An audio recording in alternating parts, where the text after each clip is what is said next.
Right. Okay, right, I think that's good. Okay, hello and welcome to the second debate of Fitzwilliam College Debating Society for this term. The proposition this week is this House would have a quota for women in Parliament.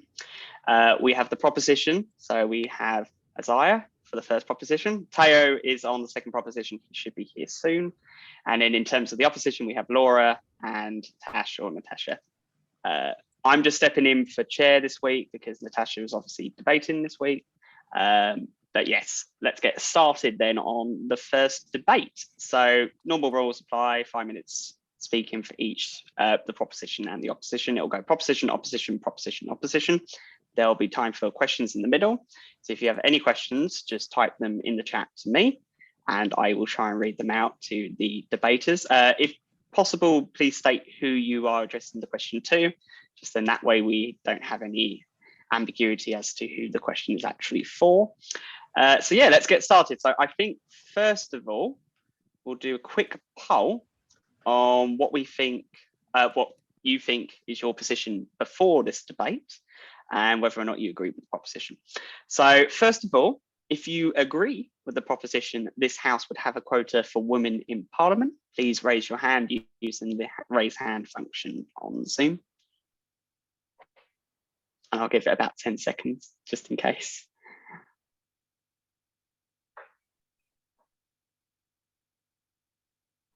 That technically does count. Okay, I think I'll just quickly write that down just so I don't forget, because I probably will. Right, excellent. Okay, if you oppose the motion, this House would have quota for women in Parliament, please raise your hand now.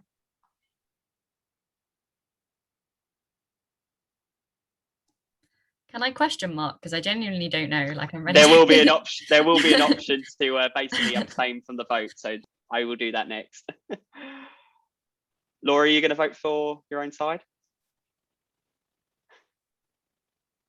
I think you're muted, Laura. Function, but yes, my own side. Okay, right.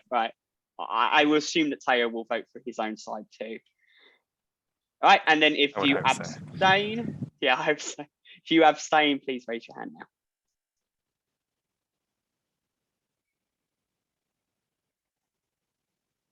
And I'll just leave it for 5, 4, 3, 2, 1. Okay, good. So as it stands, 2 votes for the proposition, 3 votes for the opposition, and 1 abstention. So far the opposition has it, but obviously we have a debate. So I would now like to invite Isaiah to speak. You have 5 minutes. Let me just quickly get the 5-minute timer up on my phone, and I will tell you when it starts. Okay. And you may start now.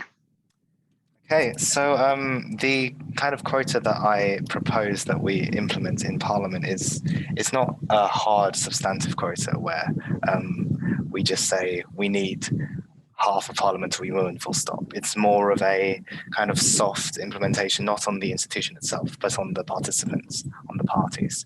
So what we propose is that the parties themselves, namely like the Conservatives, Labour, Liberal Democrats, and whatever, they have a goal to have a percentage of the candidates they put up in their constituencies to be women. So maybe something like 40% in this case. Currently, the House of Commons has 34% of its MPs as women, whilst the population of the UK is about 50% women. We live in a representative democracy, so we elect officials to make decisions on our behalf, and therefore we would hope that the body that represents us also represent not only our interests but also represents the makeup of our society. If it represents the makeup of our society, perhaps the interests of the society is better represented in Parliament. They'd make better informed decisions from a Parliament that does indeed represent the people that they're governing. For example, Lord Pearson, Lord Steyn even in his decision in Pearson said, Parliament does not legislate in a vacuum. Parliament is a institution for debate, for deliberation, to create legislation that is suited towards the needs of the whole country at that particular point in time. Furthermore, having a set amount of women in Parliament would, in other administrative institutions around the world, it's been proven that having a greater number of women actually improves decisions. For example, in a 2002 study in Norway, there was a direct causal relationship between the presence of women in administrative positions and the childcare coverage in the countries. In 2004, local councils in India, the local councils, or the panchayats they call them, that were female-led had a 62% increase in drinking water projects than their male-led counterparts. So if this works in other countries, then hopefully if we introduce some sort of quota in the UK would follow suit. I believe that's mostly all I've prepared. If there's any questions, please feel free. No worries, that was in time, so well done. We'll do questions obviously after first opposition's had a chance to speak, but once that comes, you are more than free to answer those questions. Okay, so Laura, the floor is yours. I shall tell you when I start the timer. Okay. Started, are you ready? Just about, yes. I'll give you time to. Yeah, I am ready now. All right, excellent. All right, 3, 2, 1, and you're started. Okay, so gender diversity quotas are a flimsy band-aid solution to a long-term problem. They're not enough to address gender inequality and are kind of an insultingly simple solution to an ingrained problem. So Mansbridge, a woman who's written extensively on the subject, outlines that in political representation, quotas are used to bridge the communicative chasm between a dominant and a subordinate group. But our energy should be directed at understanding why gender is still a matter of dominance or subordination and how this can be socially and structurally fixed on a macro scale. But no, gender quotas are pointed to as an easy solution that will provide the answers to both the unequal input and output of politics. In reality, gender quotas are nothing more than a box-ticking exercise that have the tiniest of micro impacts. They don't truly level the playing field for women. Instead, the government could actually contribute to disarming patriarchal norms that result in a lack of women's representation in politics through social policies and public messaging. But gender diversity quotas don't do any of this. They just give male politicians and male-dominated political parties a get-out-of-jail card to not put in any of the work for true gender equality. Once quotas are implemented, we'll hear the protests, well, we've put more women in the positions, what more do you want? We've done everything we can. And this also fails to recognise the work needed to be done for women on the other side of the opportunity. So it's no good appointing women as MPs and not making provisions for their safety in light of a misogynistic culture. So female MPs are targeted on a daily basis for simply existing as political women. Misogynistic comments are hurled at them on Twitter. They receive rape threats, and extremist men in online incel networks conspire to murder them. And yet the murder of Jo Cox is an incident that fades into vague memory. Neither of the two main parties has made any provisions to protect female MPs or attempt to counter misogynistic extremism online since this attack. So why would gender quotas change this attitude? They just further ingrain the can't be bothered approach to it. So, and even worse, they could exacerbate the problem. If we don't address the deeper issue of widespread misogyny prior to any quotas, the abuse will likely get worse from men who will use the myth of meritocracy to bolster their sexist sentiments against women's inclusion in politics. I think that women's quotas to Parliament are the same as the female James Bond to Hollywood. The diversity is forced, uncomfortable in the storyline. The male viewers resent it and attack the actress, which puts off further future women from going for similar parts. And no actual effort is really made to incorporate women into the industry. So it's a direct parallel. And it's no good making quotas for jobs that women don't even want because they threaten our mental and physical well-being. Formal equality is not substantive if once the women are in the office, they face difficulties beyond what the men can expect. So instead of adding on quotas for women to join this toxic environment, the government should work to root out misogyny in society and to create meaningful changes that make female MPs safer. And then perhaps women will be more empowered to enter politics. Or even better, perhaps then we wouldn't need the quotas. Because if not, how long will the quotas have to go on for? We've had racial quotas in some workplaces for a while now, but they've barely touched the structures of white supremacist hierarchies, and marginalized people deserve better than the bare minimum. Representation alone is not going to improve the lived experiences of women. Political representation is a verb, not a noun. Representation is an activity. It's not a picture that's only job is to aesthetically reflect the electorate. Descriptive representation doesn't automatically guarantee the job is done better on behalf of women or minority groups. And to assume that a person believes X, Y, or Z just because of their appearance or status of group membership is highly reductionist and essentialist. To imagine that all women agree on the economy, climate change, or even gendered policies in general fails to recognize that women are multifaceted citizens just as men are, and they have different class statuses, jobs, passions, and different races, ages, and different abilities. Personally, if my local Tory party ensured to only offer women candidates for the seat in the name of gender equality, and when one was elected, they claimed that that was that, I was perfectly represented by a right-wing lady just because my gender matches up to hers, I'd find that quite insulting. So just because women are present in Parliament doesn't mean they represent my political opinions or what I would consider my best interest as a woman. And it certainly does not mean they inspire me. I've never considered the infamous Margaret Thatcher or the more recent Priti Patel to be role models to aspire to. And I would argue that many of the policies they have sought are largely detrimental to many women. I mean, everyone was super excited when Kamala Harris entered the office of vice president. They thought it signaled a new era of women's and racial equality just because she was a member of those groups. But a few months down the road, what's changed? She's still hardline on borders, on foreign policy, and I haven't seen her drum up anything substantial for women. So we've reached 5 minutes, so try to wrap up. So in conclusion, gender diversity quotas should not be supported as they are nothing but a gimmick that absolves politics from addressing the root causes of gender inequality, which is patriarchy and rampant misogyny. And that's it. Well done. So that is it for the first speakers of the debate. We will now move into a period of questions. The proposition may ask questions of the opposition may ask questions of the proposition too. And if you're an audience member watching as well, feel free to message a question to me and I will try and read it out.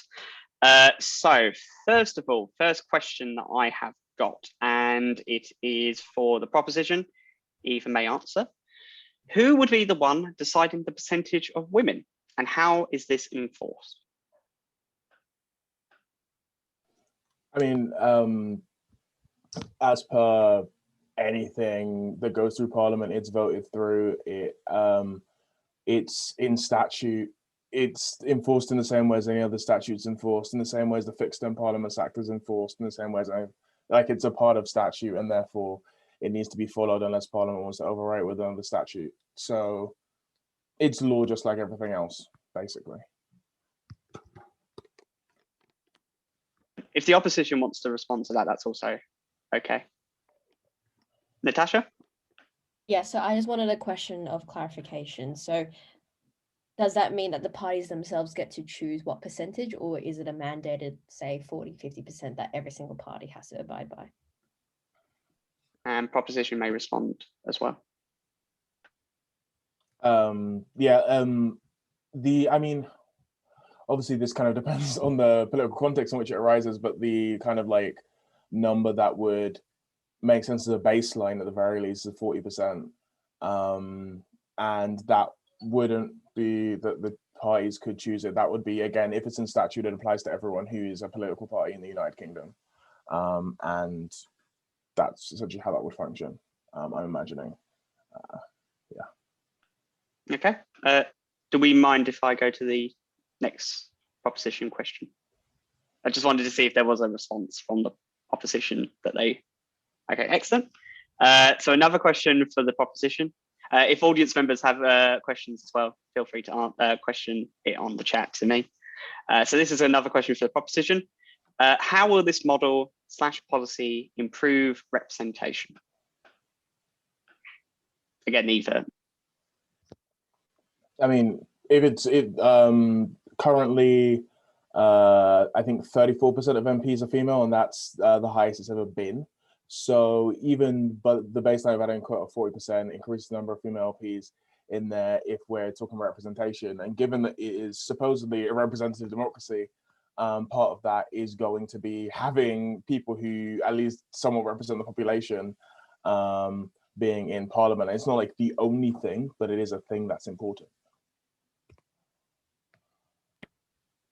I haven't got any questions at the moment from any other person, but if the proposition wants to ask a question of the opposition, they're more than free to do so.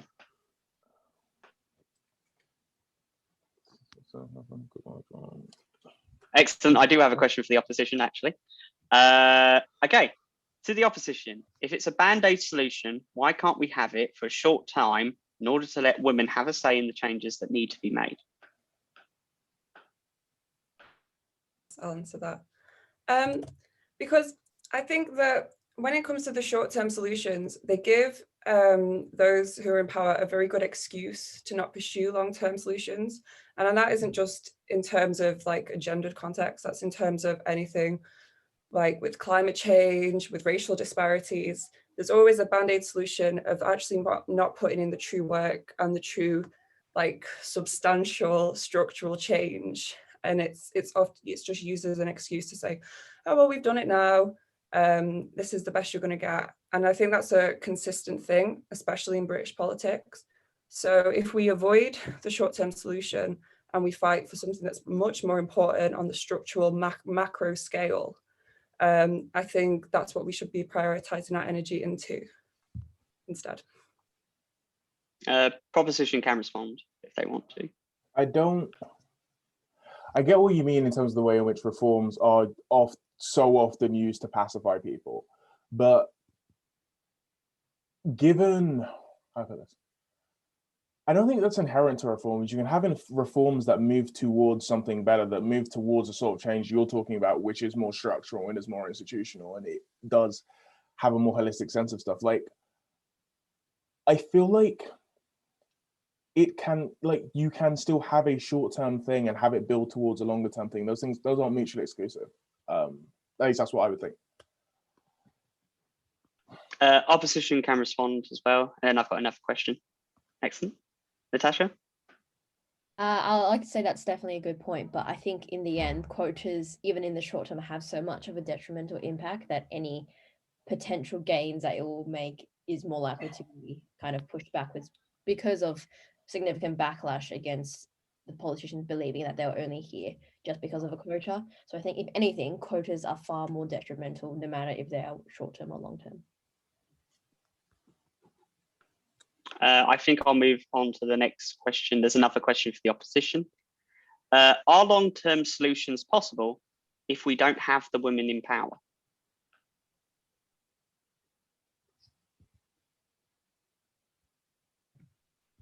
Eva may respond. Oh, okay. Did Tash want? No, okay, me. Well, I think historically we've proven that radical change is possible even when people in marginalized groups aren't at the top of the power. And I think that if we kind of, to presume that, it's kind of like saying, if there's no women in power, nothing will change. But then equally, that presumes that the attitude of all the male politicians and like on a blanket level is to exclude women from politics completely. And when you then say, oh, well, we'll introduce a gender quota to counteract that. Well, in the actual situation when the woman's been brought into the job and is surrounded therefore by majority male colleagues who are presumed to not be interested in her opinion and to not believe she deserves to be there, why do you think that just because she's there, they're going to listen to her, they're going to listen to her policies? And so that's a kind of very fatalistic view that doesn't work even when a gender quota is introduced. So I think we have more hope than that, and we have more hope for kind of having power as a collective and with the few people in power that want to change things alongside each other. Bit of a messy argument, but there you go. No worries. Proposition? Do you have any response? No. Okay, that's fine. That's fine. Unless there's any other questions, I'll give it 10 seconds just in case anyone wants to quickly type. I do have a question, but unless we have any more questions, I think we'll move on to the second half of the debate. So yeah, I don't think there's any more questions. Excellent. Okay, so we'll move on to proposition number 2. So Tao, it's now your floor to speak. I'm just going to quickly set a timer for 5 minutes, and I'll let you know when I've started it. Okay, are you ready? Excellent. All right, 3, 2, 1, and you started. Cool. So I think the key thing here is that a quota is not a panacea. You're right. Like it doesn't fix every issue here. It doesn't immediately stop the way in which certain institutions like the police are violent towards women. It doesn't stop the way in which universities are specifically geared as spaces which protect men and exercise violence against women repeatedly as part of their systems. Like this is none of the quota doesn't solve that. But I would propose that's not what it's there to do. Like it's not there to solve everything, but it is there to put people in power who have a different perspective. And while there are differences, material differences in terms of class, in terms of race, in terms of whether trans or cis and how that affects their positionality and how that affects what positions they have, it is still important to have the people there to be able to have the discussions, because if we are meant to be, if UK Parliament is meant to be operating on the basis of liberal democracy, where ideas are exchanged and we come to some sort of good conclusion from them, then we need to have people there from those different perspectives to be able to give those perspectives, to be able to come to those conclusions, or those voices just aren't in the room at all. And that, again, you can have that sort of power and you can also have collective power outside. Again, a quota doesn't mean those other things don't exist. The only way a quota would mean those things didn't exist is if we're working in a context in which we're assuming it's being cynically deployed. And I can get why we would assume that, but that's not really the question here. The question here is a quota in and of itself, and whether that's a bad thing. And I think when we look at various issues, so when we look at the feminized labor and the way in which labor in the household is disproportionately put upon women who are also in the current era also expected to go and work. And you can see that with the way in which, I think there was a statistician poll, which was basically like, except for putting out the bins and doing gardening, I think it was, or like cutting grass, in the household, it was almost universally like the woman who did more of those chores. Like, you can talk about feminized labor in that way. We can talk about violence against women and girls and how that happens in these various different places, how the police institution basically doesn't help with that. There's all these conversations that need to be had, and it is a lot easier and a lot more possible to have those conversations when you have those people in the room who have those experiences, because it's important to have those various kinds of knowledge, to have the knowledge from personal experience alongside statistics, alongside the other stuff. And I think that's an important part here. And to address the one thing about the quota being detrimental, like quotas creating resentment, I think the resentment is already very much there, as you pointed out, with the Joe Cox murder, with the fact that Diane Abbott gets a ridiculous amount of abuse, which is both racialized and gendered, with the fact that any female MP has to deal with a ridiculous amount of abuse from both outside and inside of Parliament.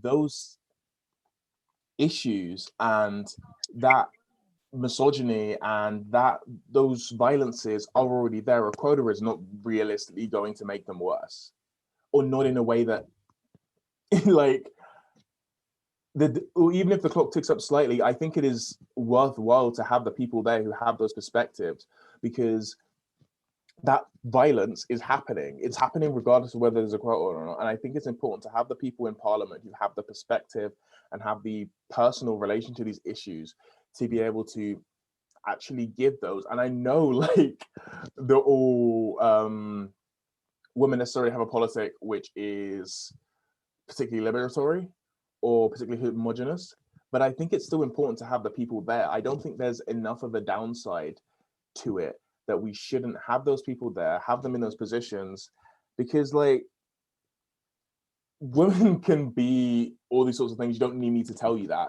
Can be, have all kinds of perspectives and all kinds of opinions, but, like, we are meant to live in a representative democracy. If we are meant to be exchanging ideas, if we are meant to have politicians which represent the people there, then it makes sense to have a quota there to ensure that at least on a basic level, we're getting somewhere close to gender parity.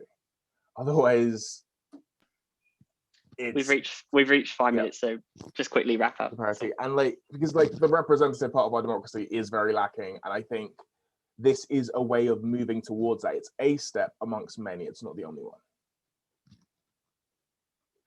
Excellent. So that was the first proposition. And we will now go to Tash to finish the opposition side, and then we'll move into a period of questions. So Tash, are you ready?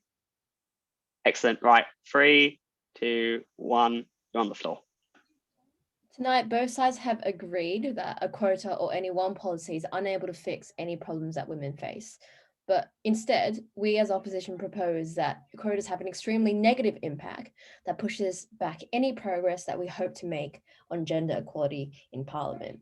We heard from the proposition tonight that the percentage of candidates suggested by each party will be set, where it will be kind of enshrined in statute, and it's something that everybody will have to abide by. However, we think that just because there is a certain percentage of women on the ballot paper as potential members to vote for, it does not mean that these women will get into Parliament in the first place to enact any sort of change that the proposition has mentioned and hoped for. If anything, it just presents a false pretense that a party is dedicated to female representation, when all they had to do was half-heartedly add some random female names to the ballot and pat themselves on the back. We agree that we need more female representation in Parliament, especially because they are the ones enacting laws and impacting the citizens, but quotas are not the best way to do this. We heard numerously from the proposition that it's important to represent women in Parliament, and we agree that politicians are supposed to represent the population. But instead, by having quotas, the quotas mean that the women who are there in the first place are not likely to be representative, and this is for two main reasons. Firstly, these women are likely to be in very privileged positions and not really represent people in the first place. And as mentioned by Laura, they're unlikely to be able to address a myriad of issues faced by women. For example, different classes, different races, different sexualities, all of that. We think that the people who are more likely to be chosen by these parties tend to be the more privileged ones, and who are already kind of known in the political atmosphere because they're quite active. So we think that in the end, that these people are not likely to be representative, and therefore not likely to push for any change that really matters to women. And secondly, we think that women will be far more likely to be trying to fight to get on the ballot paper in the first place, and therefore they're more likely to suggest policies or ideas within the party to senior members, which are considered more favourable, just so they can kind of work their way upwards. It means that their policies are not likely to be very radical or representative or anything like that, because they don't want to rock the boat, because they're trying to pander to older senior members to be able to have said voice. So that means in the end, we believe that these women are not likely to be representative of any population. The reality is that quotas fail to empower women. The issue of quotas don't address the myriad of problems faced by women, and it won't be solved by a blanket quota, but it will actually make it even harder for women to be taken seriously in the political sphere. So 2 arguments tonight. Firstly, how backlash from politicians and the general public will make it even worse. And secondly, how there are bigger issues in women's entry to politics that this policy doesn't address. So firstly, under the issue of backlash. We heard from the proposition that it is important to have women there in the first place, and it's important that their voices are in the room. So we agree that this is very true, but the major assumption that has been made here is that having a quota means that they will be taken seriously during any proceedings, but there's actually no guarantee that this will happen. In fact, it will actually be undermined because of quotas. the proposition acknowledged that women face a lot of abuse, but these quotas actually make it much worse. If anything, it will make them more subject to backlash from their fellow politicians, knowing that these women are just there because of a quota, which means that they're more likely to undermine these female colleagues' ideas, mocking them behind their back, or engage in kind of belittling and alienating behavior. Because being a politician isn't just about having your ideas heard, it's also kind of there's a lot of kind of dark things that happens behind the scenes. So we know of gentlemen's clubs occurring, and by having a quota, it really divides a party even more based on gender lines, which means that, when men go off to do their little politician's gentlemen's club, they're more likely to kind of create this toxic environment where they're talking against their female colleagues, believing that they weren't here, they don't deserve their place. To them, these women will always be the ones because of a quota, and they'll never really acknowledge their legitimacy. And these women are more likely to be targeted for the supposedly unfair nature of their position. It means that women are more likely to be spending time trying to be heard in the chamber and trying to validate their own positions instead of actually expressing their views and suggesting important policies. Secondly, we think backlash from the public is actually very negative as well. There's a common thought that politicians are therefore elected based on gender and not merit, so it creates a sense of distrust against any future female politicians. It's perceived as unjust, and it creates a sense that, from a psychological perspective, that any gain from this group is perceived as a loss because women are there at the expense of other qualified men. So we think that we've reached 5 minutes if you want to. And lastly, I think that a much bigger issue is that women's entry into politics isn't just barred by representation, but there's a lot of other issues such as a lack of access to finance, weak professional networks, or other social and cultural obstacles. And I think that anything a quota aims to do is really, it's not able to kind of cover these important issues. And instead, quotas don't address any of these issues and actually make it much worse for women and sets the feminist movement back far more. Excellent. Well done to everyone who debated today. We'll now move on to the second period of questioning, and then we'll move to a vote. First of all, I have got a typed question for the proposition. Taya, you can go after that question. So first question, and then we'll move on to Taya's question. To the proposition, how would you tackle the misogyny female MPs face? Should they have to suffer for the sake of a conversation that isn't biased? Both of you may respond. I mean, there are kind of various measures to put this in place. And it's kind of like, this is the sort of, almost the broader structural change that also needs to occur alongside these quotas. But one of these things is the press, the way in which the press can specifically target female MPs, particularly Black women, pretty consistently and direct violence against them, which is, again, the problem is a thing that is structural, which again is something I'm not saying can be necessarily fixed by quotas. But I guess one thing is inside Parliament, which is a thing which can be done because it's actually within the power of Parliament, is having much stronger policies and having much stronger processes in relation to harassment, in relation to assault, in relation to those things within Parliament, because that's also a massive issue which drives a lot of women out of politics. So, and discourages women from entering in the first place. So I think part of that process alongside the quotas is to have much stronger processes for dealing with harassment, assault, etc., and for dealing with those sorts of violences which are disproportionately put against women within Parliament and within other public bodies. Isaiah, do you have anything you want to add? No, I do have a question. I'll ask it after Taya then. Okay, that's no worries then. We'll do that question after Taya's then. Opposition, do you want us to respond before we move on to the question? No, okay. We'll move on to the proposition's question, the opposition. Here's a so all women shortlists have been a thing which have been used by parties in the past. I don't think we've necessarily seen the kind of backlash you're talking about unless there's something that I didn't see. So what is materially different between all women shortlists, a thing which have been employed by different political parties, and quotas? opposition who wants to respond?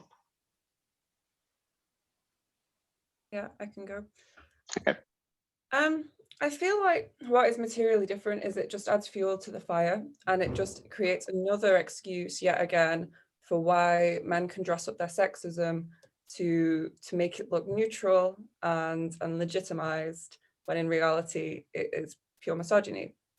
And I think that to a certain extent the response to the quotas does ramp it up, because you see online like, oh well, equality has been reached. It's almost like a post-racial and post-gender society, and it's really not.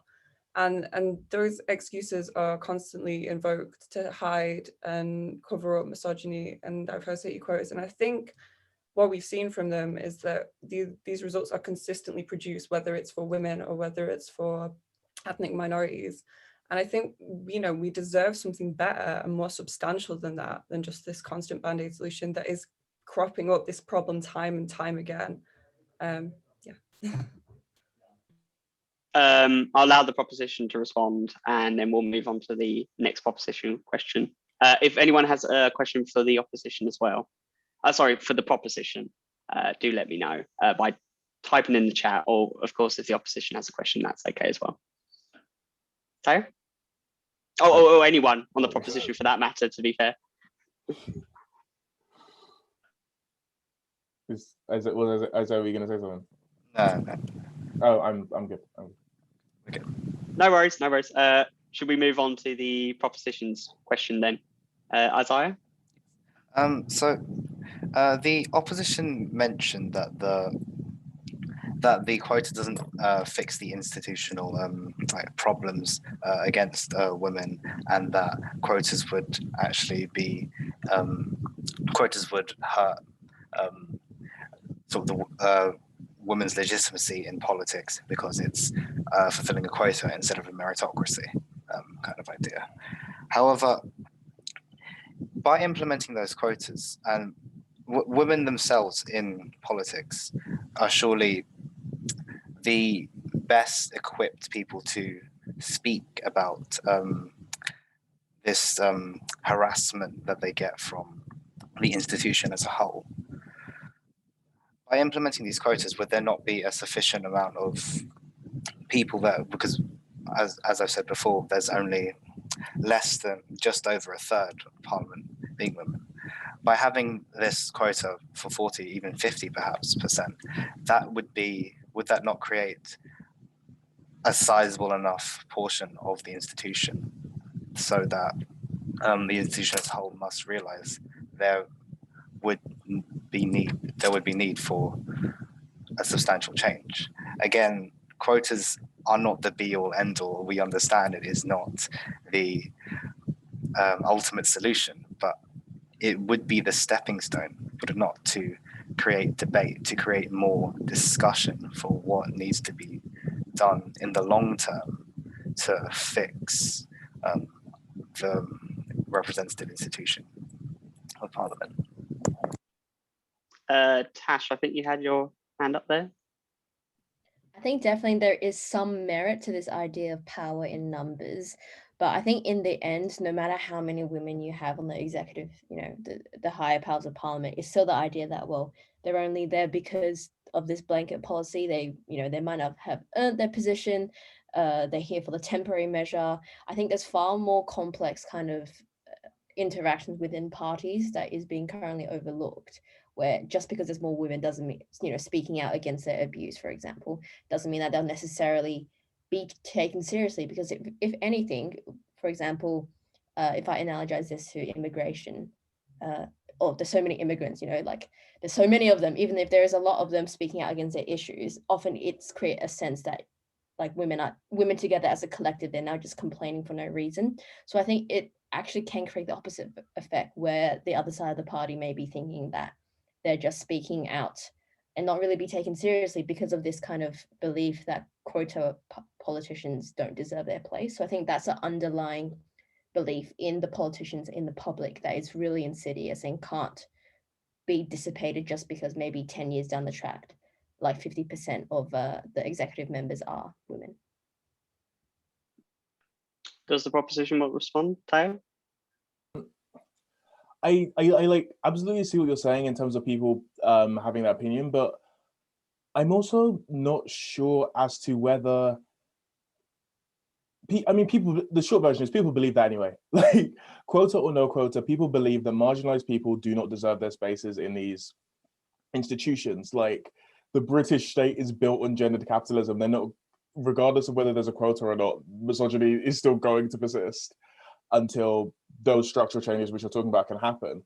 And like, I think it is, again, I don't know if it's necessarily useful to say a quota will cause this thing, which is already underlying, not even underlying, to be frank, which is already continuing, which already persists. There's already the constant implication that functionally any female MP, especially a woman of color, doesn't have their place or doesn't deserve to have their place, and that there's some kind of upstart, some sort of whatever, especially if they're espousing a liberatory politic.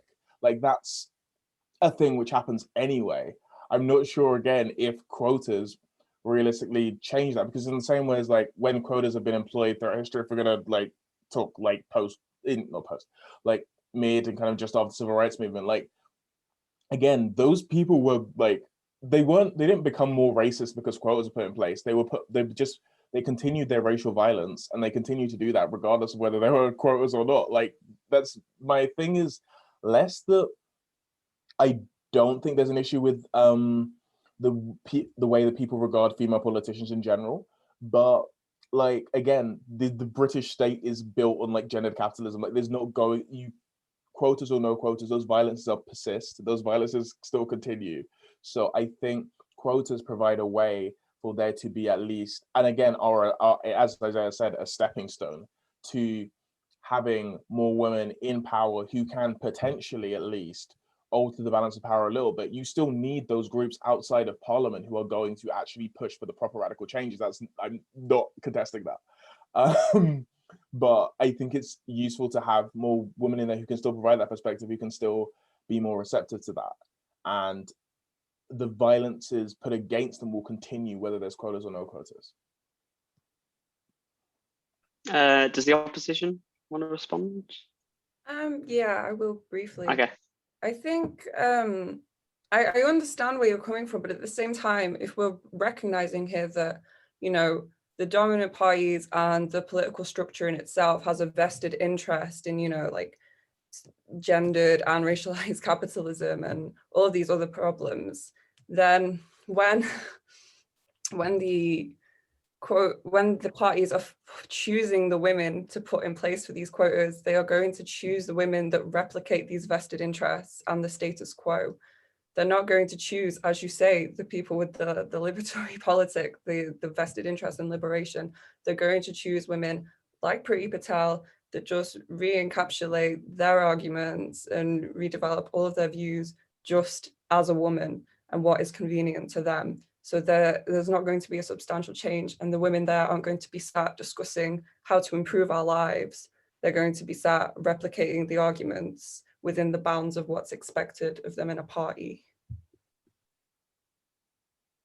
I think we'll move on to another question if possible.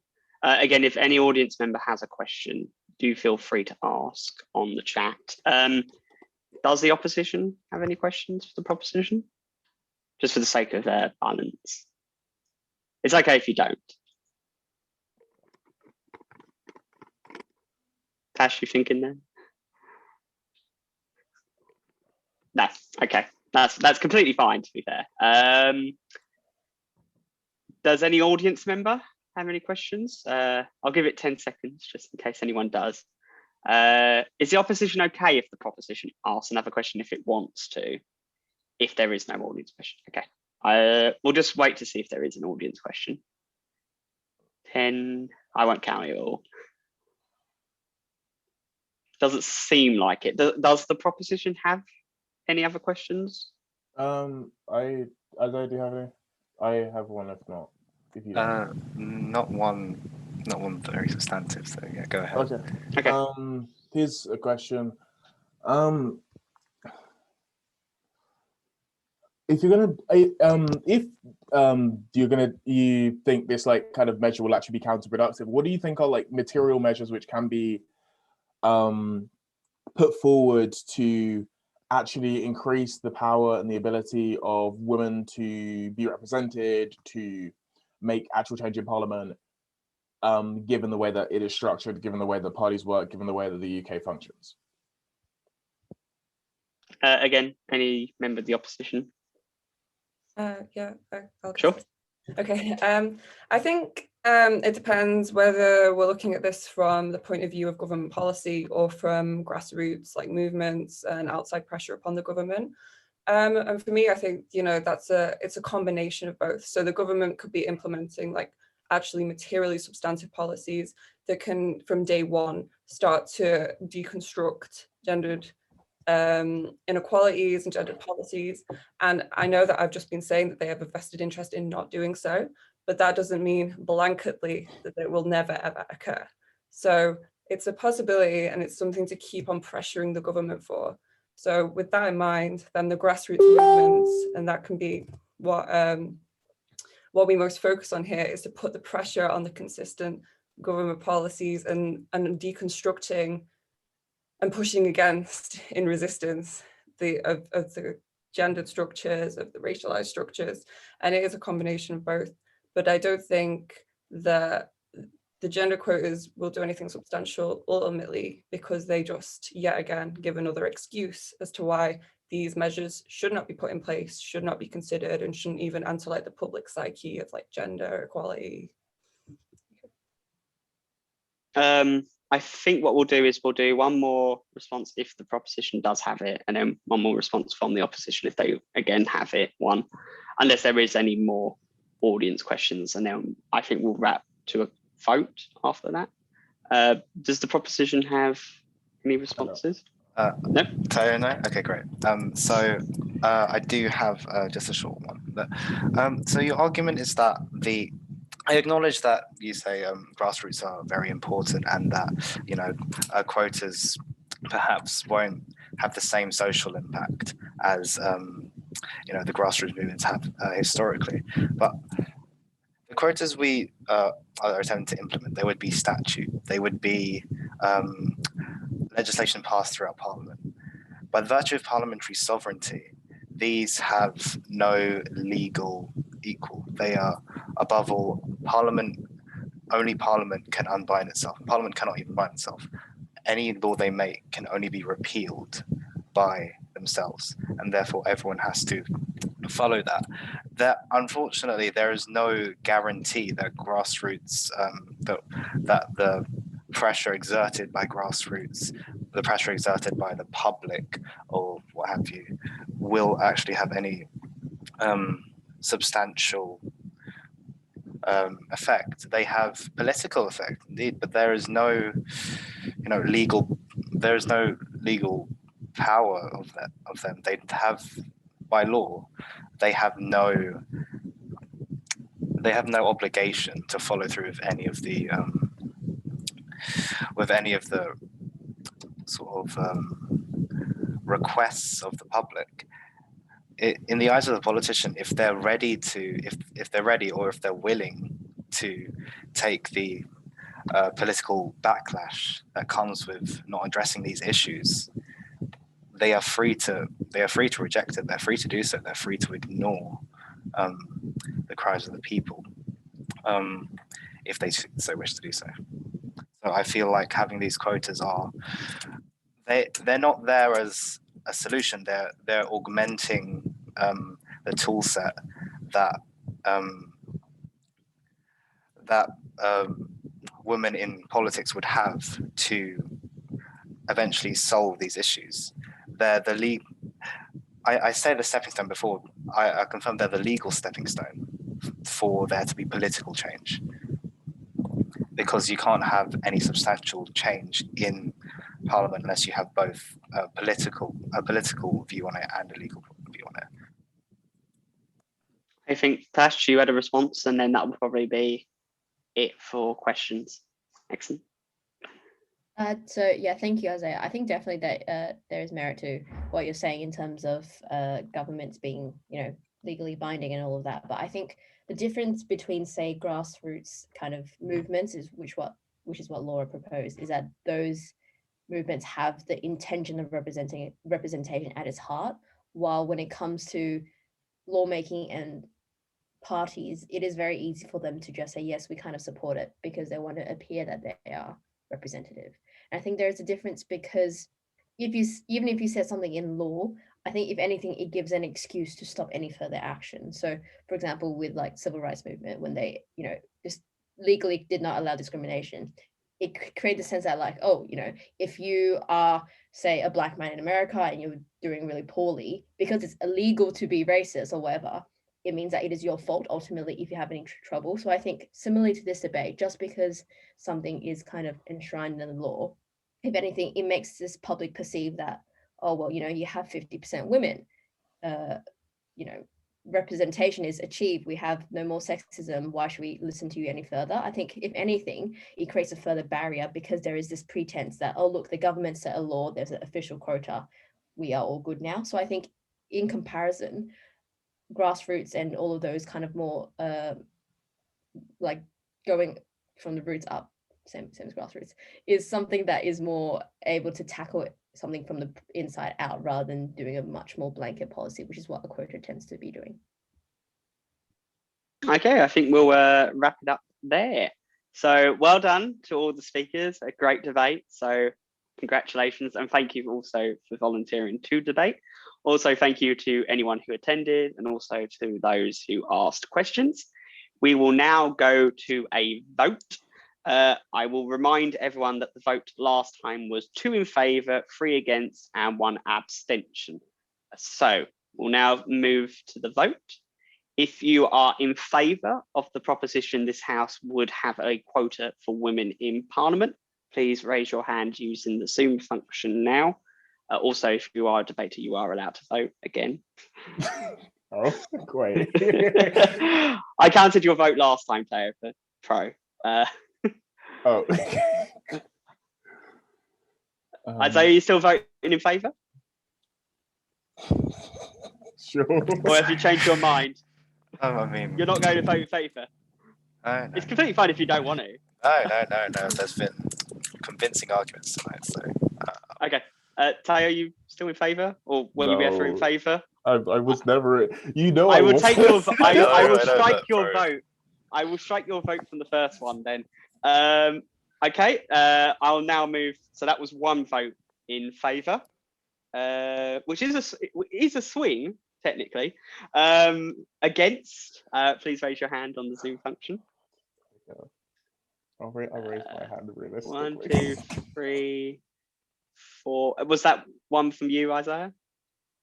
Yep. Okay, so 1, 2, 3, 4. Okay, that's 5. So that's a swing of 2, I believe. And then if you still abstain, please raise your hand. Not me. I'm not. You can't set it off. Oh, fair enough. I've had the same experience multiple times.